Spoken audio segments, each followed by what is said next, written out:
Hi, my name is Sarah Morant. My pen name is SG Morant, and I am embarking on a journey to read through all 51 volumes of the Harvard Classics collection. So far, I'm on volume 3, and I am reading Milton's works that are included in volume 3.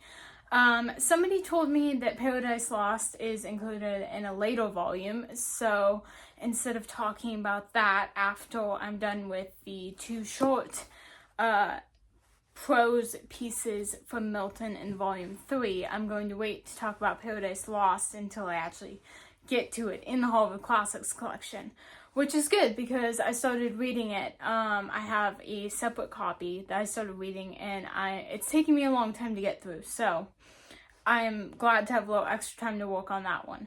But Milton's prose that's included in volume 3 of the Harvard Classics collection is a lot easier to read than Paradise Lost, and it's very enjoyable, and I got a lot out of it. So far, Milton has been my favorite. In volume 3, I've read Francis Bacon as well, and then there's going to be Thomas Brown, Religio Medici, I don't know if that's how you pronounce it, but Thomas Brown in the after Milton. But volume 3 has been very interesting so far. It's a nice change of pace from the philosophy that I had in volume 2 and the more American historical figures that were in volume 1. And it's been kind of a variety of essay type things, and Milton's works are essays. And so that is more kind of up my speed of things I like to read, so I've definitely been enjoying that. I was originally going to be talking about Milton's speech, Aeropagitica, and a tractate on education in one video, but I think I want to break them into two separate videos. They'll probably be shorter videos, but I do think that a tractate on education deserves its own separate video. And I'm going to be struggling throughout this video to pronounce the name of the speech, so I'll probably say Milton's speech instead of Aeropagitica, because I don't want to stumble across that word every time I have to say it. But Aeropagitica, Milton's speech, was definitely an interesting read. Obviously, I went into it not really knowing what it was about because the title, unless you know Latin, doesn't really give a lot away. And so I went into it blind. I've never read any Milton before this. I've had Paradise Lost on my list of books to read for a very long time. Reading the prose in this kind of motivated me to finally try to tackle Paradise Lost, which it's odd to me how intimidating it is because I've read things like Dante's Inferno and other things along those lines, and I read Russian literature for fun. That's my favorite genre of literature, is the Russian literature, and somehow Paradise Lost just seems so much more intimidating. I've finally been trying to tackle that, and I'm excited to talk about that one once I'm done with that. But Milton's prose was a great way to dive into Milton without the intimidation and difficulty of Paradise Lost. His writing is very thought out and thorough and elegant writing, and it's put on full display in Paradise Lost from the few chapters I've read so far.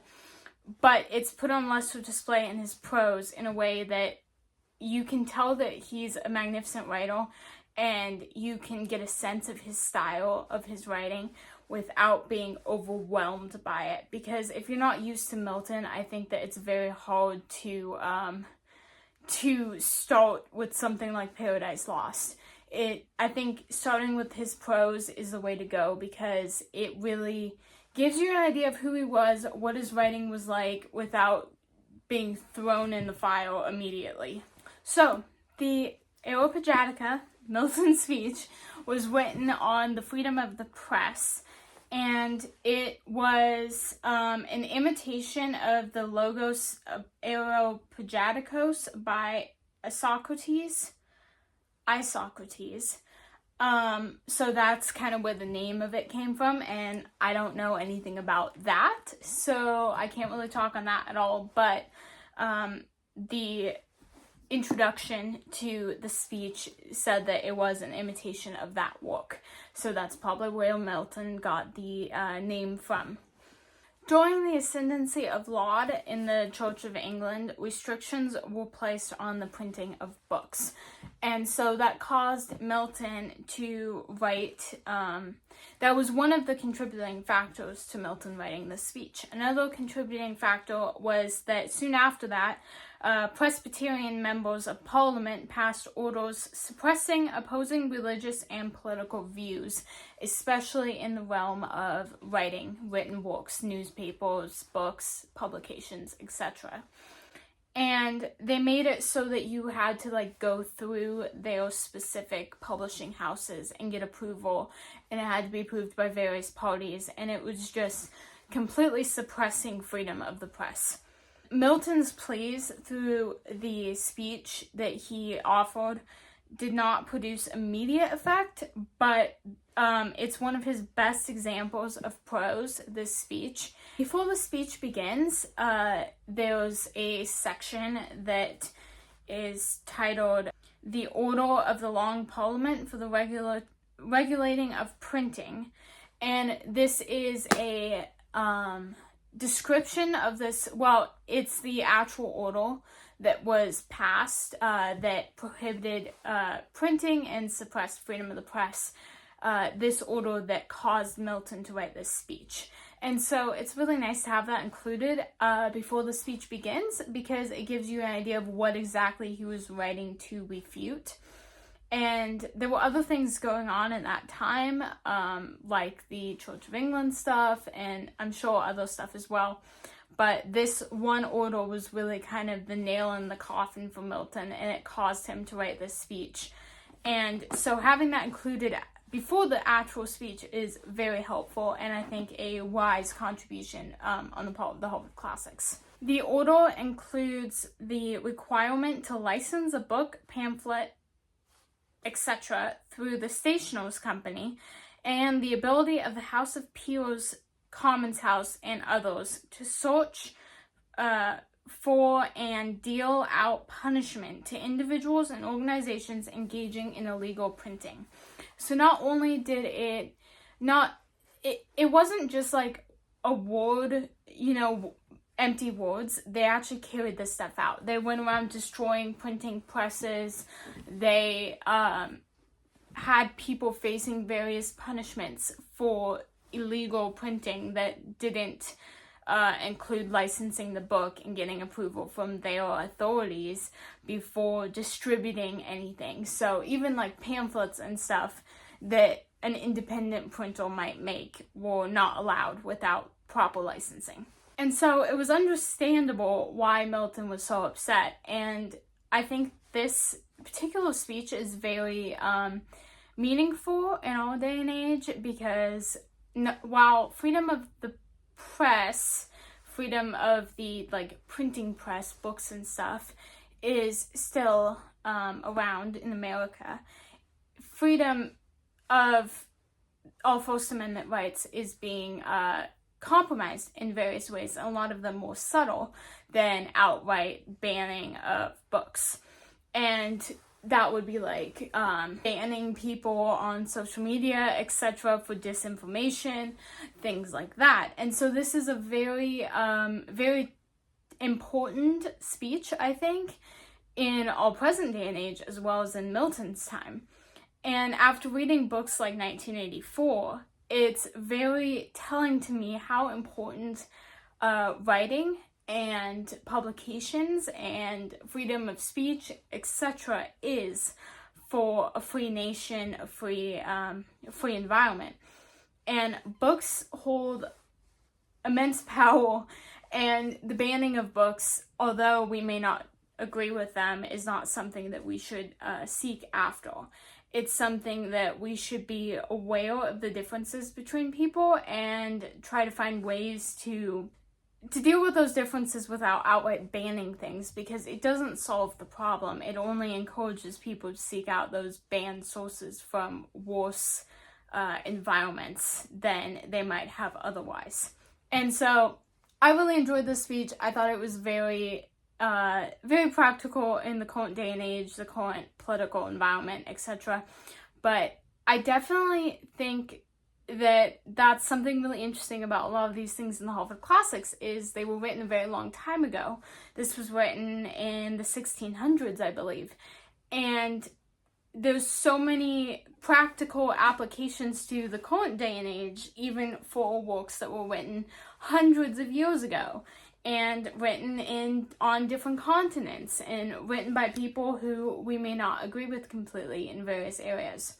So I definitely enjoyed it, and without further ado, I'm going to read some of my favorite quotes from the Aeropagitica. I shall be blameless if it be no other than the joy and gratification which it brings to all who wish and promote their country's liberty, whereof this whole discourse proposed will be a certain testimony, if not a trophy. Milton here is saying that this speech that he's writing is going to be a testimony to the liberty of a country, and that it may very well be held as like a trophy, like thought of with much admiration in free countries. And while this may seem like a little proud of him to say this, I think that this is kind of true in a way, that this work is a very good example of what freedom of the press and liberty in a country should entail. Milton also wrote, "It will be primarily to the discouragement of all learning and the stop of truth, not only by the disexercising and blunting our abilities in what we know already, but by hindering and cropping the discovery that might be got further, made both in religious and civil wisdom." So he's saying that this ceasing of the freedom of the press will not only won't only harm our current knowledge, because we won't have access to all the things that we once did, but it will also hinder our future learning in religious and civil wisdom. So not only will it get rid of things that the church that's in power at that time in England considers to be heretical or not sound church doctrine, it will also get rid of things that would question the political realm of the current people in power. Milton writes, "Who kills a man kills a reasonable creature, God's image. But he who destroys a good book kills reason itself, kills the image of God, as it were, in the eye." So I think this quote was very interesting. He's saying that, when you kill a man, you're killing a creature that's made in the image of God, that has reason and the ability to reason. But when you're destroying a good book, you're killing reason itself. A lot of the way that we learn and obtain our reason or truth is from reading books. And if you're killing those books, then you're killing reason itself. Milton went on to write, "A vision sent from God confirmed him." And this is talking about Dionysius Alexandrinus. In these words, "Read any books whatever come to thy hands, for thou art sufficient both to judge aright and to examine each matter." So this person, Dionysius Alexandrinus, I'm sure I'm just brutalizing the pronunciation of that, obtained this vision from God, and he was concerned about reading books, and somebody had told him that reading books was wrong because there was knowledge in there that was evil or something along those lines. And he was so disturbed by this that he prayed about it, and God sent him this vision that said that he should read any books that he comes across, because he has the ability to judge those books and see whether they are right or wrong. And so, as Christians, we believe that we have the Holy Spirit within us, and that gives us discernment of good and evil. And so being able to read books that have opposing viewpoints, we can see the good and evil in those views. And anybody with the sense of morality can do that. It depends on your worldview, what you perceive as good versus evil, but you can perceive the things that fit in with your worldview or don't. And so we have the reason and the ability to judge things. And, they say don't judge a book by its cover, but you absolutely should judge a book by its contents. That's the whole purpose of the matter. And so I'm able to read books like the Harvard Classics that have views that I don't agree with, and that I know with my worldview are not correct. And so I'm really actually excited to do that, because I'm getting to see these different worldviews and these different belief systems and things like that. And I have the discernment that I can still hold on to my worldview, and I can still know what is right and wrong, but I can also learn things that are helpful from these books, and I can learn about other worldviews and things. And I'm able to do that because I have discernment, and it's not the book that's evil. It's, I can judge based on what's in the book.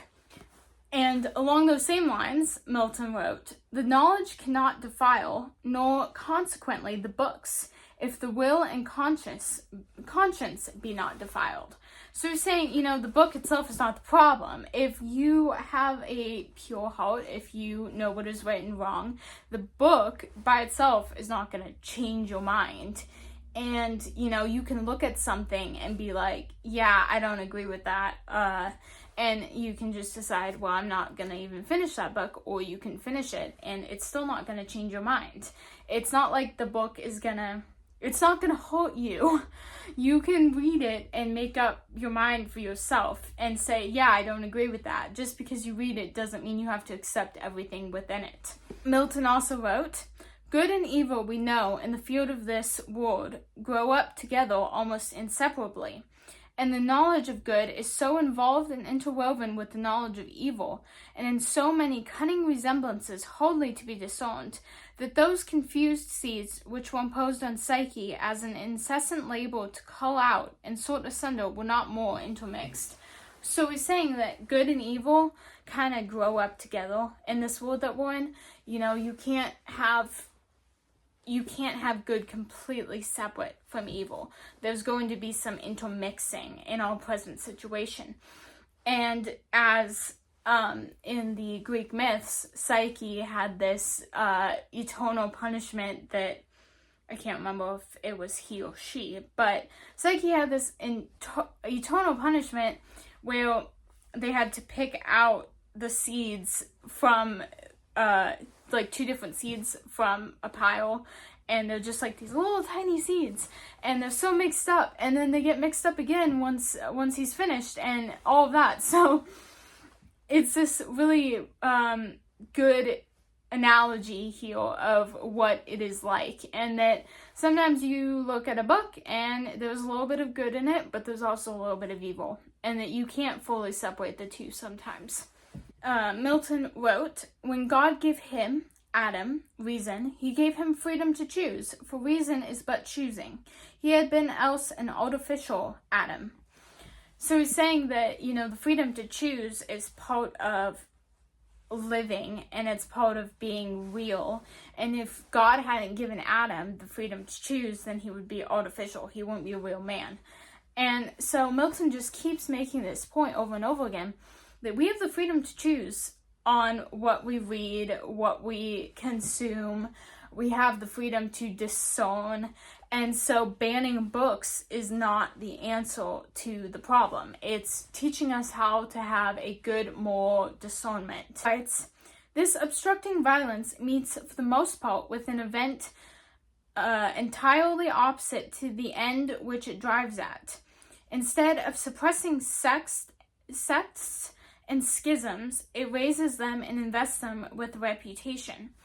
So he's saying, banning books, making it so difficult to get things published, is not accomplishing the goal that the government wants it to, that the church wants it to. Instead, it's making these heresies and these ideas that the church and the government deem dangerous to rise all the more. and give them a reputation where people actively seek those things out, instead of just having it available and reading it and deciding, yeah, that's probably not a good idea. Things like that, which I think is often the case, is that if you try to suppress something, it's only going to become more out of control than it was at first. Milton goes on to say, a man may be a heretic in the truth, and if he believe things only because his pastor says so, or the assembly so determines without knowing other reason, though his beliefs be true, yet the very truth he holds becomes his heresy.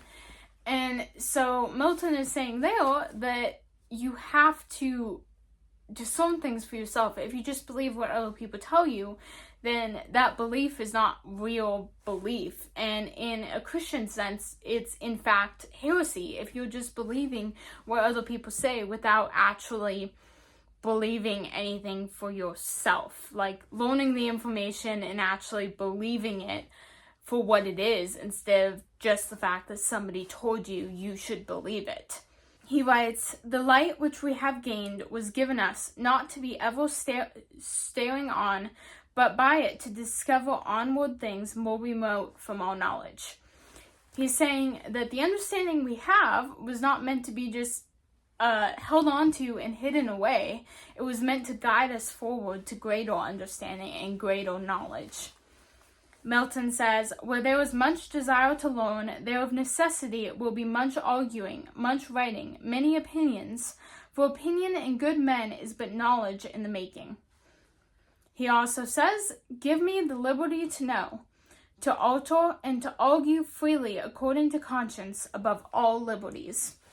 And I think that really sums up what this speech is all about. The ability to learn, to discern for ourselves, to make these decisions, the freedom to do that is so, so, so important. And along the lines of this speech, Milton also gives all these examples of instances where the banning of books took place and things like that, and how badly it turned out, and how it only led to rebellion and distrust of institutions and things like that. And I'm seeing that in our own society today. The more that information is suppressed and hidden away, the more that it only sows distrust and makes people seek out that information all the more and try to obtain it at any cost. And so it's very important to me that we have access to information, that we are able to make the decision for ourselves whether it is true or not. And that really is what Milton was talking about in his speech, the Aeropagitica. And I really love this book. This speech, I thought it was very important, very meaningful, something that I really resonate with as a writer and an avid reader. It's something that is very important to me. And I'm excited to talk about the Tractate on Education too, because I have a lot to say about that as well.